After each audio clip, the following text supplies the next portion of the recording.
여러분 한 주간 잘 지내셨습니까? 네, 보고 싶었습니다. 여러분 많이 보고 싶었습니다. 참 좋으신 하나님의 평강과 은총이 오늘 정료주일 예배에 나오신 모든 성도 여러분께 그리고 삶의 자리자리에 충만하게 임하시기를 주님의 이름으로 축복합니다. 아멘. 다윗을 쫓던 사울 왕은 다윗이 10광야에 있다라는 소식을 듣게 됩니다. 그리고 다윗을 한참을 찾아 헤매이다가 광야길에서 사울은 그의 군사들과 잠이 들게 되지요.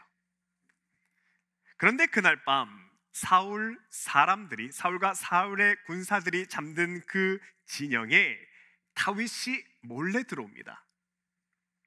사울이 10광야에 왔다라는 소식을 다윗도 정탐꾼을 통해서 들었기 때문에 다윗이 사울의 동태를 살피기 위해서 진영으로 내려온 것인데요.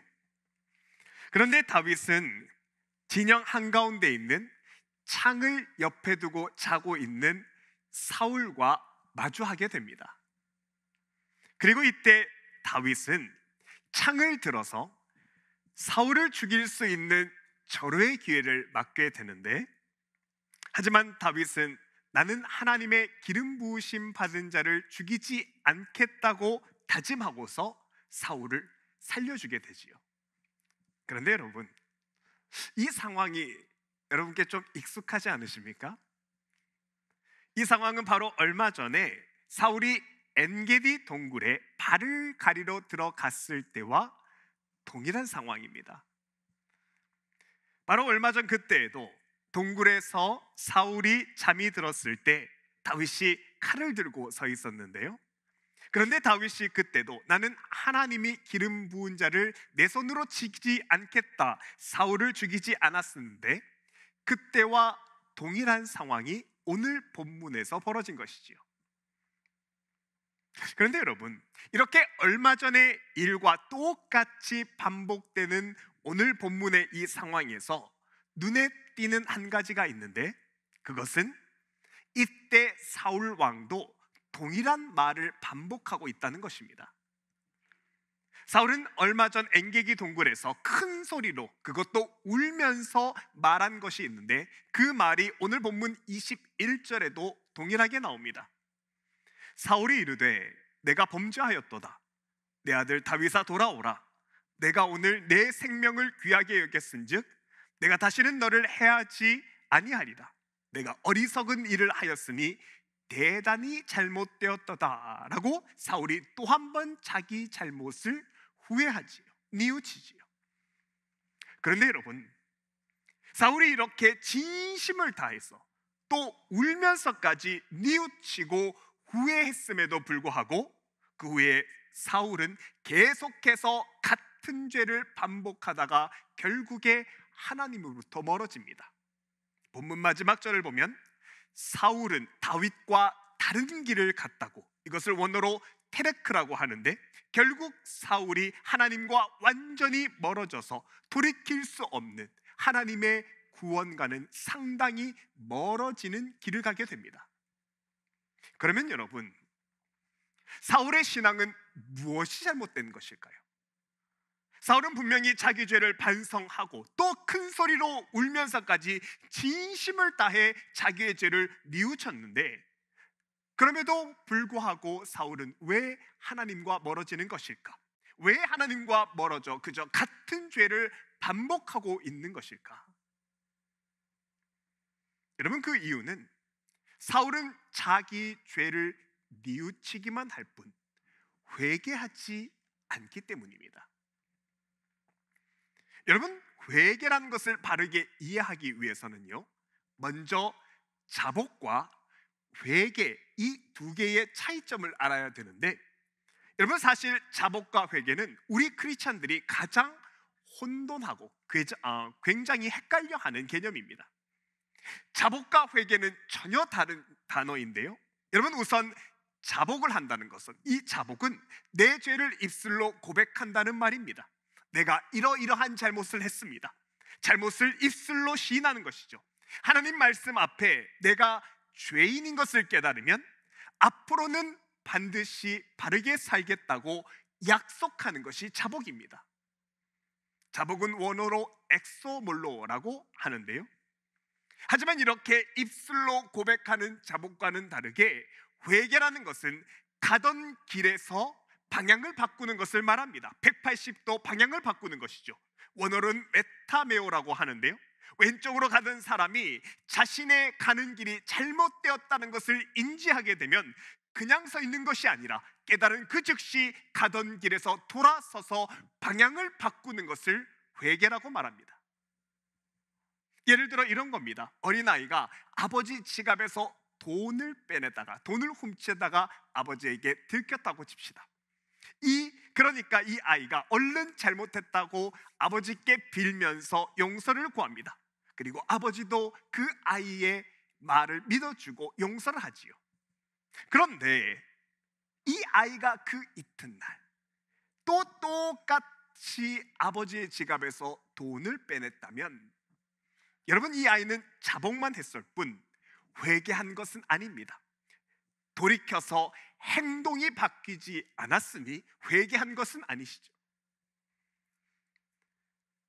여러분, 사울이 그랬습니다. 사울의 뉘우침은 자복만으로 끝나버립니다. 자신의 잘못을 일깨워주는 하나님의 말씀을 들으면 고개를 끄덕여서 크게 동의하고 또 잘못했다고 생각해서 다시는 그러지 않겠다고 그때 그 순간은 하나님께 약속을 하지만 결코 회개하지는 않습니다. 자복만 할 뿐, 입술로 고백만 할 뿐 삶을 고치는 회개는 하지 않았습니다. 그런데 여러분, 이렇게 입술로 자복만 하고 회개하지 않는 이런 사울의 삶은요, 다윗과는 다른 큰 차이가 생기는데, 여러분, 사울처럼 회개가 없는 삶은 그 삶의 주인이 하나님이 아니라 자기 자신이 됩니다. 그래서 자기가 정한 뜻, 자기가 정한 목표를 이루기 위해서 하나님을 이용합니다. 하나님은 자기가 필요한 것을 얻어내기 위한 수단이 되고 말지요. 그리고 삶의 주인이 자기 자신인 사람인 가장 큰 특징은 어떤 급한 일이 생겨서 그가 기도를 한다고 해도 일단 그 문제가 해결되고 기도 응답을 받은 후에는 더 이상 하나님께 기도하지 않습니다.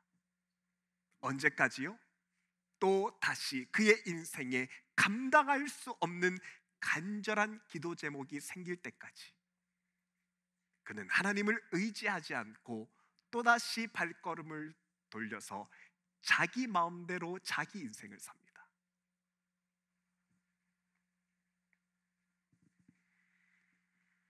여러분, 그래서 기독교 신앙 전통에서는 내가 주인 된 삶을 돌이키고 하나님께 바른 회개의 자리로 나아가기 위해서 주후 6세기부터 지금까지 오늘과 같은 종려주일을 지키며 기념합니다. 여러분, 종려주일에는 오늘 우리가 두 번째로 읽은 이 요한복음 12장 말씀으로 믿음의 사람들은 자신의 삶을 돌아보게 되는데요, 여러분, 이 요한복음의 말씀은 우리가 이미 잘 알고 있는 것처럼 예수님이 종려나무를 흔드는 수많은 사람들의 환영을 받으면서 예루살렘 성 안으로 들어오시는 장면입니다. 그런데 여러분, 예수님이 예루살렘으로 나귀를 타고 들어오시는 이 장면에서 우리가 간혹 오해하는 것이 있는데, 그것은 이때 예수님이 많이 웃으셨을 거라고, 많이 행복해 하셨을 거라고 그렇게 오해를 합니다. 수많은 사람들이 예수님께 나와서 종려나무 가지를 흔들며 예수님을 환영하니까 호산나 호산나 외치면서 주님을 반기면서 주님을 받아들이려고 하니까 예수님도 기뻐하셨을 것이다, 예수님도 많이 웃으셨을 것이다, 그렇게 생각하지만 아닙니다. 여러분, 이때 예수님은 우셨습니다. 오늘 본문과 같은 장면을 기록한 누가복음 19장 41절을 보면 그때 예수님의 모습이 나오는데요, 말씀이 이러합니다. 예수께서 가까이 오사 성을 보고 우시며 이르되 너도 오늘 평화에 관한 일을 알았더라면 좋을 뻔하였거니와 지금 내 눈에 숨겨졌도다 라고 말씀하시며 우시는데요. 왜냐하면 예수님이 그때 가지고 있었던 뜻과 종려나무를 흔들면서 예수님을 반기는 이 사람들의 뜻이 완전히 달랐기 때문입니다. 여러분, 이게 무슨 말이냐고 하면요, 여러분, 이 당시 이스라엘은 로마 제국의 식민 통치를 받았습니다. 그래서 유대인들은 로마인들이 걷어가는 감당할 수 없는 많은 세금들을 그들이 고스란히 감당해야 됐고요, 또 이 세금을 못 내면 자신뿐만 아니라 자기 자식들이 종으로 팔려가서 종살이를 해야 되기 때문에 감당할 수 없는 이 세금과 여러 가지 억압 때문에 로마에 대한 분노가 극도에 달해 있었습니다. 그런데 때마침 죽은 자를 살려냈다는 예수님이 예루살렘으로 들어오시는 겁니다. 그러자 유대인들은 예수님을 보고 종려나무를 흔들어댑니다.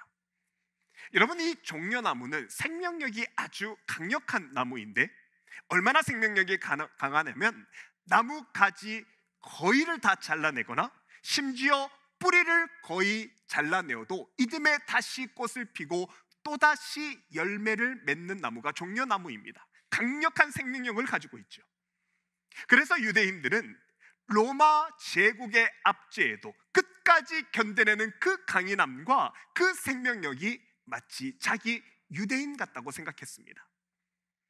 그래서 이 당시에 유대인들에게 종려나무 가지를 흔드는 것은요, 우리나라로 치면 나라의 독립을 바라는 겁니다. 마치 3.1절에 태극기를 흔들면서 나라의 독립을 바라는 것과 같은 모양입니다.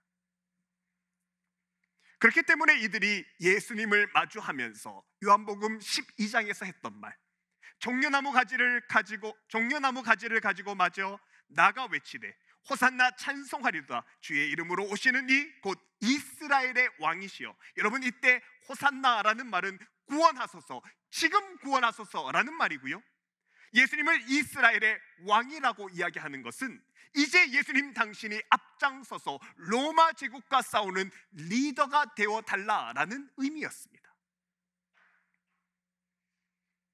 그리고 이런 이들의 속내를 예수님께서 정확하게 아셨지요. 본문 18절에 보면 이러합니다. 이렇게 무리가 예수를 맞으러 나오는 것은 예수께서 이런 기적, 죽은 나사로를 살리신 기적을 행하셨다는 말을 들었기 때문이다. 이들은 예수님이 죽은 자를 살리셨다는 그 기적의 소문을 들으니까 이 기적을 이용해서 로마를 전복시키는 우리의 뜻을 이룰 수 있겠다라고 생각하고 종려나무 가지를 흔들었던 것입니다. 그런데 여러분, 이런 사람들의 뜻과 예수님의 뜻은 전혀 달랐습니다. 예수님은 로마를 전복하려거나 로마와 전쟁할 뜻이 없으셨지요. 어떻게 그걸 알 수 있냐면요, 여러분, 예수님은 이날 우리가 잘 알고 있는 것처럼 나귀를 타고 오셨는데요, 그런데 원래 나귀는 왕이 타는 겁니다. 예수님이 겸손하셔서 나귀의 어린 새끼를 타고 온 것이지 원래 나귀는 왕이 타는 것이라는 사실이지요. 예로부터 예루살렘은 해발 고도가 아주 높은 곳에 위치해서 높은 산 지형인데요, 그래서 역대 왕들은 이 예루살렘 성에서 왕이 다스리는 마을로 내려올 때면, 자기 영토를 돌려볼 때면 가파른 산에서 마을로 내려와야 되기 때문에 이 지형에서 잘 오르락 내리락 할 수 있는 나귀나 노새를 탔습니다. 그래서 사무엘하 16장에도 보면 다윗 왕이 시바에게 이르되 나귀는 왕의 가족들이 타게 하고 라고 나귀는 왕족들이 타고 다녔고요, 또 열왕기상 1장에도 보면 왕께서 제사장 사독과 블렛 사람을 솔로몬과 함께 보내셨는데 그들 무리가 왕의 노새에 솔로몬을 태웠다, 솔로몬 왕이 왕의 노새를 탔다고 이야기를 하지요. 이렇게 왕은 노새와 나귀를 타고 다녔는데요, 그런데 이스라엘 왕이 항상 나귀를 타고 다닌 것은 아닙니다. 평소에는 나귀를 타고 다니지만 전쟁을 할 때는 드넓은 평야를 뛰어다니면서 빠르게 달리면서 전쟁을 해야 하기 때문에 전쟁 시에만은 왕이 말을 탔습니다. 그래서 이 당시 히브리 속담에는 전쟁 시에는 말, 평화 시에는 나귀라는 말이 있었죠. 그래서 여러분, 당시 사람들에게 야, 왕이 나타났다라는 말을 들으면 사람들이 서로 묻습니다. 그래, 왕이 무엇을 타고 오셨더냐? 만약에 왕이 나귀를 탔다라고 이야기하면 사람들이 안심을 합니다. 아, 왕이 우리를 돌보러 왔구나, 이때는 평화의 시대구나 라고 이 사람들이 평안한 마음을 가지게 되고요, 반대로 왕이 나타나셨는데 말을 탔다고 하면 아, 이제 전쟁이 일어나겠구나, 왕이 이제 남자들을 모아서 전쟁을 준비하겠구나 라고 생각했던 겁니다. 그런데 여러분, 예수님이 이날 무엇을 타셨습니까? 어렵습니까? 말입니까? 나귀입니까? 나귀를 타셨습니다. 예수님이 나귀를 타신 건 십자가를 통해서 이 땅에 주실 하나님의 회복과 평화를 위해서 평화의 의미로 나귀를 타신 겁니다. 여러분, 이것은 이미 구약 성경에 예수님을 예언했던 스가랴서 9장을 세번역으로 보도 마찬가지입니다. 말씀이 이러합니다. 그는 온순하셔서 나귀 곧 나귀 새끼인 어린 나귀를 타고 오신다. 그가 에브라임에서 병거를 없애고 예루살렘에서 군마를 없애며 전쟁에 쓰는 활도 꺾으려 한다. 그 왕은 이방 민족들에게도 평화를 선포할 것이다. 분명히 주님은 평화를 위해서 오시는 건데, 그럼에도 사람들은 열심히 자기 뜻대로 종려나무를 흔들고 있는 것입니다. 왜요?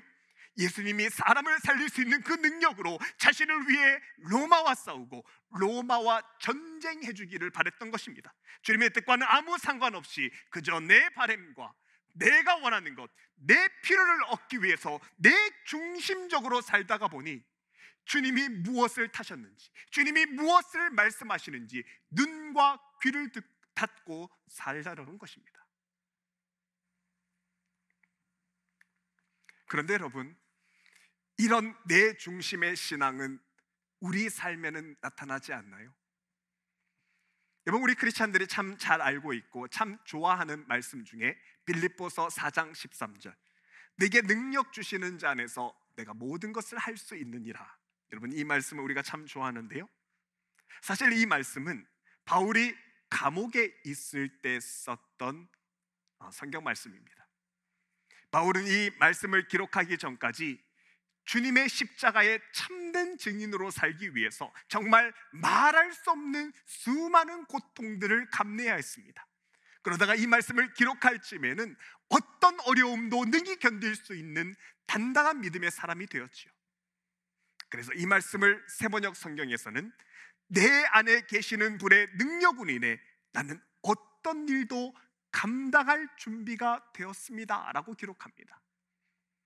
이제까지 바울은 굶주리고 추위에 떨고 강도당하고 돌에 맞아 죽을 뻔도 하며 또 배가 파선하는 등 숱한 어려움과 고생들을 감내했는데, 그런데 내가 이런 일을 또다시 당한다고 해도 나는 주님을 위해 이 모든 것을 감내할 준비가 되었다는 말입니다. 앞으로 더 어려운 일이 있어도 내가 하나님의 뜻을 위하여 모든 상황을 감당할 준비가 되었다는 이 무게 있고 엄청난 엄중한 말이 바로 내게 능력 주시는 자 안에서 내가 모든 것을 할 수 있느니라, 이 말씀인데, 그런데 어떻습니까? 우리의 자기중심적인 믿음은 이 말씀을 살짝 왜곡합니다.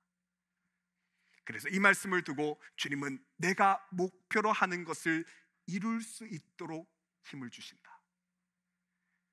나는 주님이 힘 주시는 자이니까 내가 원하는 어떤 도전을 해도 다 이룰 수 있다는 쯤으로 이 말씀을 살짝 왜곡해서 받아들입니다.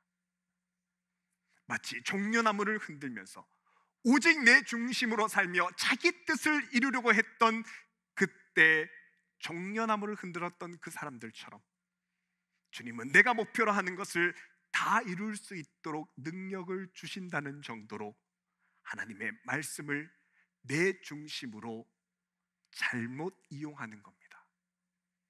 주님의 말씀을 자기 성취를 위한 수단으로 삼다라는 것이죠.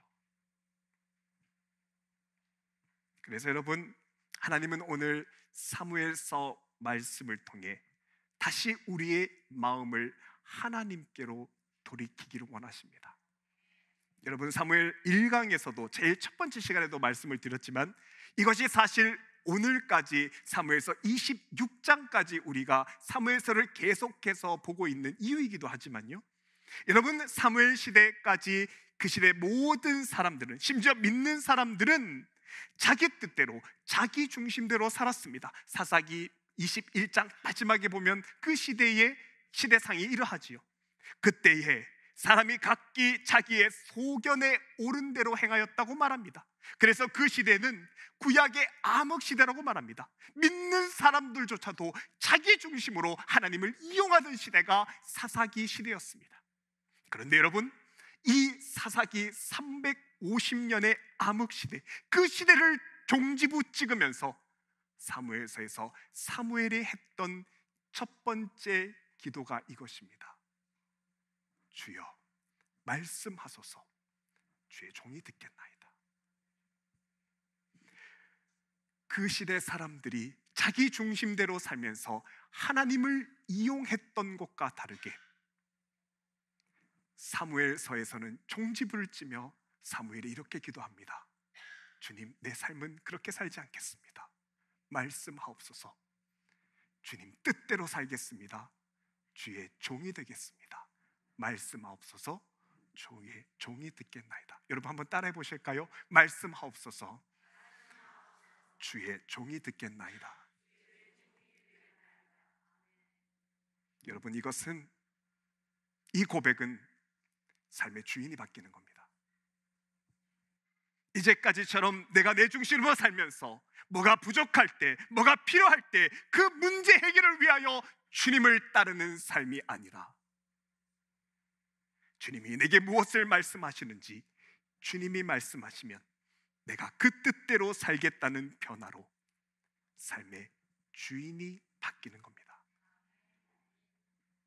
이게 진짜 회개지요. 그리고 이 변화의 회개를 하고자 우리가 종려주의를 지키는 겁니다.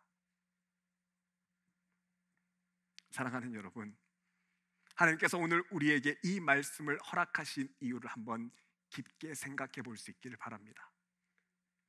이제까지 나의 필요한 것만 구하며 계속해서 제자리를 반복하던, 사사기만 반복하던, 사울처럼 계속해서 입으로만 하나님께 잘못했다고 반복하던 내 중심의 신앙이 아니라, 이제는 사무엘의 이 시점에서 주님은 내 인생의 주인이 바뀌기를 원하시는 것입니다. 20년, 아니 40년 동안을 신앙생활하면서도 오늘과 같이 종려주일과 수십 번의 고난주간을 지나왔으면서도 여전히 같은 죄를 반복하며 자복만 입술로 하는 변화없는 삶이 아니라, 내 필요를 채워할 때만 기도하고 내 필요만 채워지면 다시 간절한 기도 제목이 생길 때까지 하나님을 찾지 않는 내 중심적인 신앙생활이 아니라, 이번 종려주일은 우리 삶의 주인이 예수 그리스도로 바뀌는 변화의 발걸음을 하시자는 겁니다. 사랑하는 여러분, 종려주일 그날 그때 정말 많은 사람들이 예수님을 향하여 종려나무 가지를 흔들었지만, 죄송하게도 이들은 주님과는 아무 상관없는 사람들이었습니다.